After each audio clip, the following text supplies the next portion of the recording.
प्रेमा ने अपनी सास से पूछा, माताजी आज क्या बनाऊं खाने में।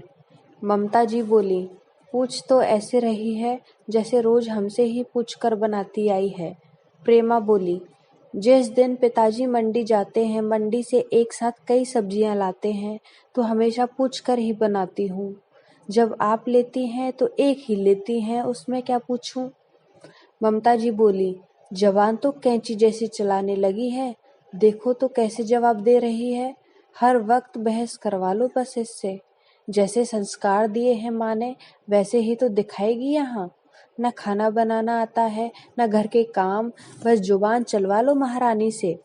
आप मेरे संस्कार तक मत जाइए, मुझे भी आपसे बहस नहीं करनी।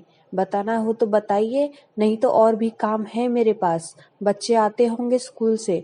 प्रेमा इतना कहकर रसोई में चली गई। ये प्रेमा के ससुराल में रोज होता है। उसके और सचिन के विवाह को इतने साल पूरे हो चुके हैं। 10 साल तक एक शब्द पलट के नहीं कहा। बस सुबह से शाम तक सास ससुर, देवर ननद, पति और बच्चों की खातिरदारी में ही लगी रहती। देवर का अभी पिछले साल ही विवाह हुआ। देवरानी जी ऐसी आईं कि 1 साल में ही सास से तंग आकर देवर के साथ अलग रहने लगी। उसमें भी सास को प्रेमा ही बुरी लगती। ममता जी कहती, छोटी बहू पढ़ी लिखी है, नौकरी करती है वहाँ, इसीलिए चली गई घर से।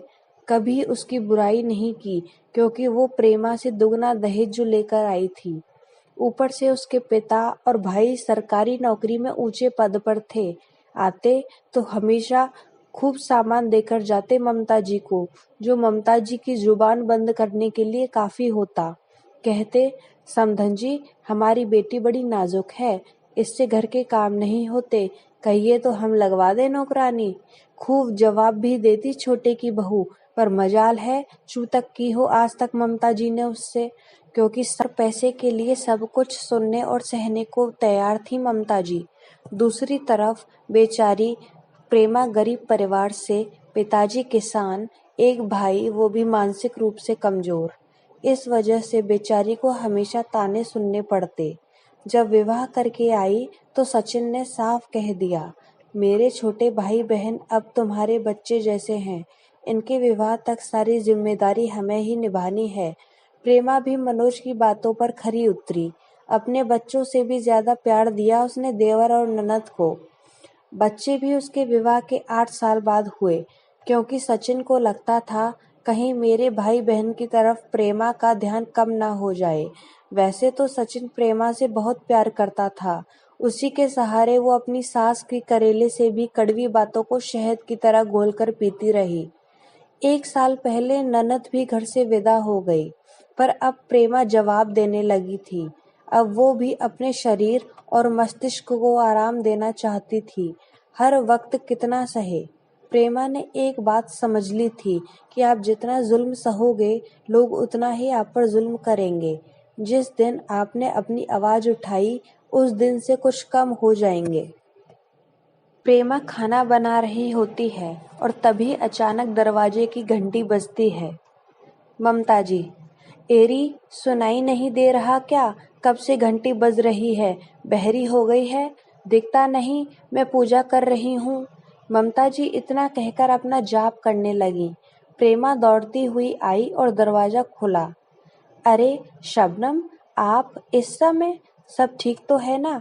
शबनम गुस्से में, अरे भाभी अंदर भी आने दोगी या सब बाहर ही पूछ लोगी। अपनी बिटिया की आवाज सुनकर ममता जी पूजा बीच में ही छोड़कर आ गई। ममता जी बोली, सब ठीक तो है, रात के इस वक्त तू अकेली आई है या दामाद जी भी साथ हैं। शबनम रोते हुए बोली, माँ सब बर्बाद हो गया, आपकी बेटी को उसकी सास और पति ने मिलकर धक्के मारकर घर से निकाल दिया और कहा, जा अपने मायके, यहाँ दोबारा आने की कोई जरूरत नहीं है। माताजी गुस्से में, इतनी हिम्मत उन 2 कौड़ी के लोगों की, मुझे तो पहले ही पता था वो ऐसे ही हैं, पर तेरे पिताजी माने किसी की तब ना, कहते थे बहुत संस्कारी लोग हैं, देख गए उनके संस्कार। तू रो मत बेटी, चुप हो जा, आने दे सचिन को और तेरे पिताजी को, फिर बताऊंगी इन लोगों को। प्रेमा, माताजी कुछ भी फैसला करने से पहले आप शबनम से पूछ तो लीजिए कि ऐसी क्या बात हो गई कि उन्होंने दीदी को जाने के लिए कह दिया। शबनम, बताओ ना, क्या हुआ? जीजा जी तो काफी सुलझे हुए समझदार हैं।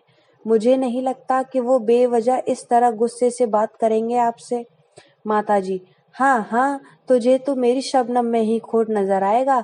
जब से आई है बस हम माँ बेटी के पीछे ही पड़ी रहती है।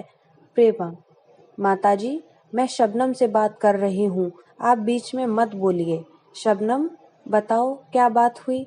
शबनम सिसक सिसक कर रोने लगी।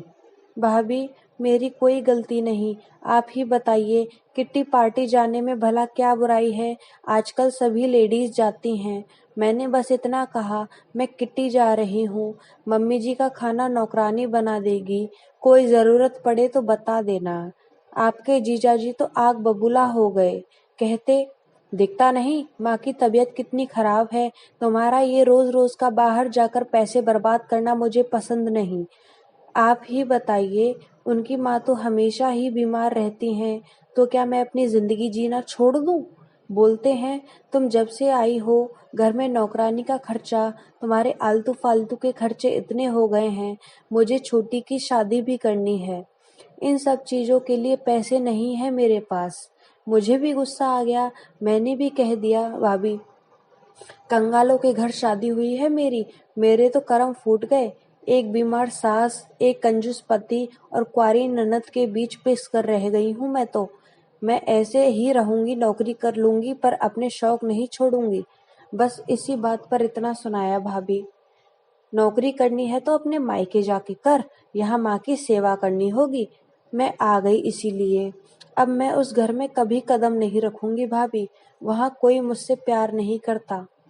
प्रेमा ननद शबनम की पूरी बात सुन शबनम के आंसू पोंछते हुए बोली, ऐसा नहीं है शबनम कि कोई आपसे प्यार नहीं करता, गलती आपकी भी है। ममता जी, ये क्या बोल रही है तू? एक तो वो इतनी परेशान है, तू उसी को गलत बोल रही है। यही संस्कार दिए हैं तेरे माँ बाप ने तुझे कि अपनी ननद को उल्टा जवाब दे। माँ जी, आप बार बार क्यों मेरे मायके और संस्कार को बीच में लाती हैं?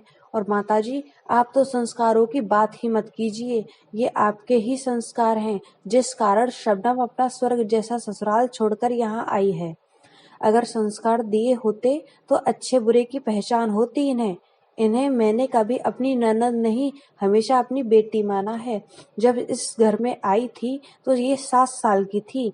मैंने इनसे कहा, कितनी छोटी हैं मुझसे। उन्होंने कहा, शबनम मेरी बेटी जैसी है, उसकी आंखों में कभी आंसू मत आने देना, और मैंने ऐसा ही किया।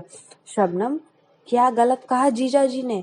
पता है आपको, जब मैं शादी करके आई तब आपके भैया ने साफ साफ कह दिया था, मैं कोई खर्चा नहीं दूंगा तुम्हें फिजूल खर्च के लिए। मेरे सामने 2 बड़ी जिम्मेदारियां हैं, मेरे छोटे भाई बहन, पिताजी बीमार रहते हैं, आमदनी का जरिया सिर्फ मेरी छोटी सी नौकरी है।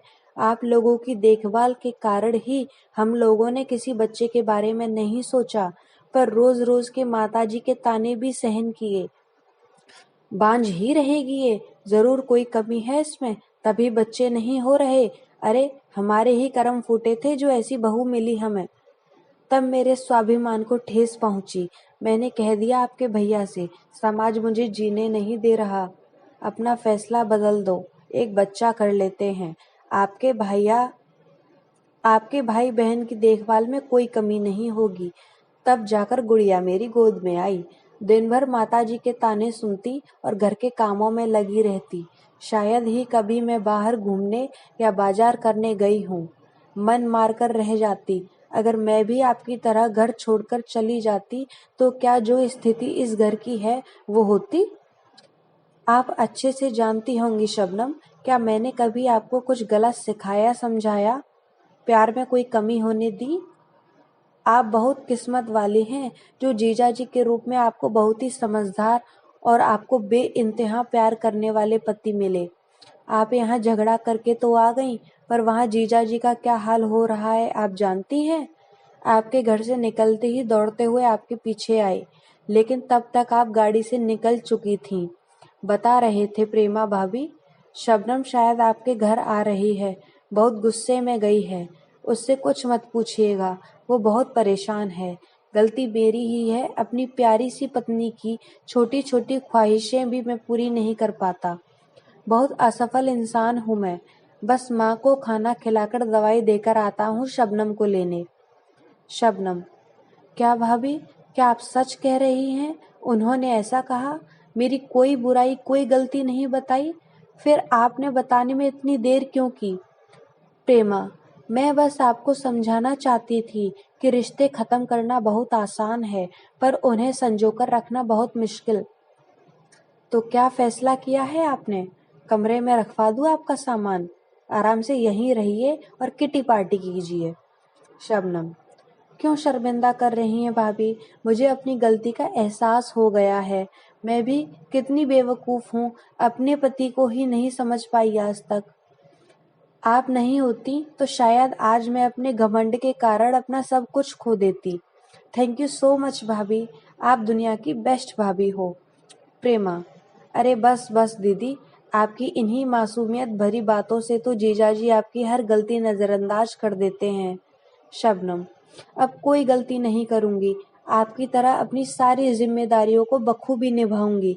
प्रेमा: ये हुई ना बात, वो देखिए आपको कैसे निहार रहे हैं जीजाजी गेट पर खड़े। शबनम झेप गई। तब तक सचिन और उसके पिताजी भी आ गए। पिताजी: अरे ममता, ये क्या हो रहा है? दामाद जी आए और तुरंत चल दिए। ममता जी: कुछ नहीं, बस आज कुछ रिश्ते पक्के हो चुके हैं। किसी के संस्कारों ने आज एक घर बिखरने से बचा लिया। ममता जी आज प्रेमा को पूर्ण रूप से अपना चुकी थीं। दोनों सास बहू एक दूसरे से लिपटकर खुशी के आंसू बहाने लगी। ममता जी के मुंह से बस इतना निकला, हे ऊपर वाले, मेरी प्रेमा जैसी बहू सबको देना। प्रेमा भी अपनी सास को निहारती रह गई। जिस प्यार के लिए वो बरसों से तरसती आई थी, आज वो उससे मिल चुका था। प्रेमा ने नामुमकिन को मुमकिन कर दिखाया। आज प्रेमा बहुत खुश थी।